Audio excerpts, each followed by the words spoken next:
Hey guys, and welcome back to KUJH Sports. I'm Claire Decatur. Let's get started.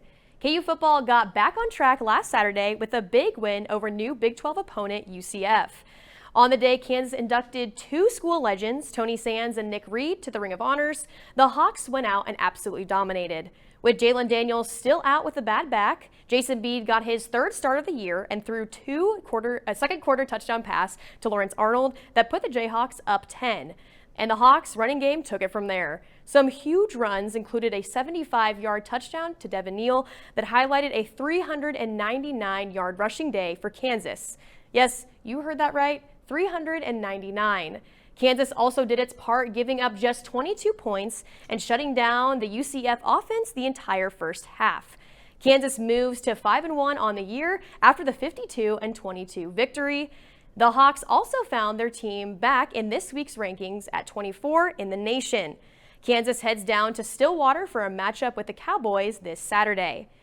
In other news for KU football, an anonymous donor has given KU a $15 million donation to help advance the Gateway District project and the renovations for David Booth Memorial Stadium.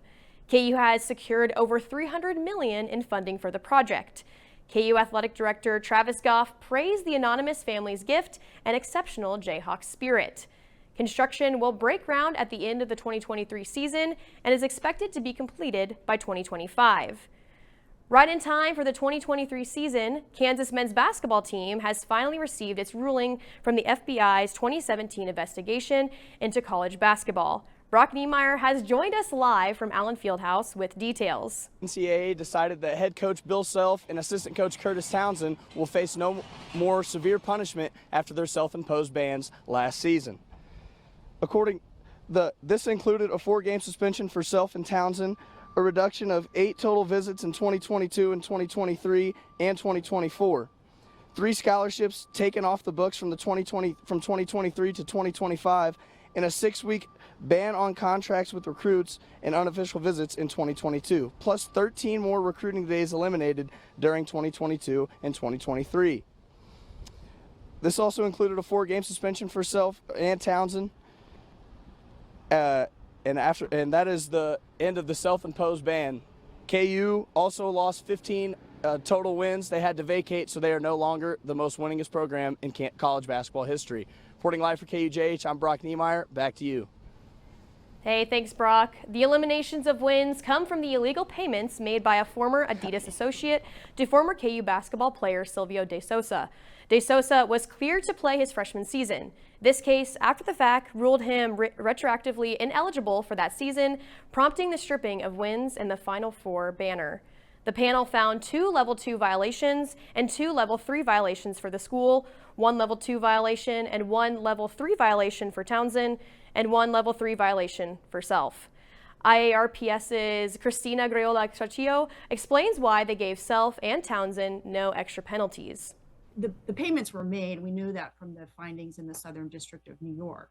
But what we had before us was, did any particular apparel company employee, did the outside consultant, did the apparel company itself become a representative of athletics interests for Kansas? And we did not find that there was credible and persuasive evidence that found that for the others. We did find it for apparel company outside consultant. KU's Chancellor Douglas Gerard and Athletic Director Travis Goff said that in a joint statement, yesterday's decision by the Independent Resolution Panel confirms what we've said from the beginning. Major infractions of which we are accused were unfounded. Head coach Bill Self addressed the press yesterday afternoon about the infractions and the self-imposed penalties. I don't think it implies a measure of guilt at all. What I think it implies is we were doing everything possible to move forward and put this behind us, and at the same time doing what was in the best interest of our present student athletes and future student athletes to make sure they were not impacted in any negative way whatsoever. In August 2022, the NCAA announced it's discontinuing the IARP following at the end of the Kansas case. According to ESPN's Way Too Early Top 25 rankings, KU is expected to open the college basketball season as the #1 team in the country. It may have been their only second time competing at the Frontiers League tournament, but that didn't stop the Eudora girls golf team from taking home the crown. KUJH reporter Jack Dinabine has more on the story.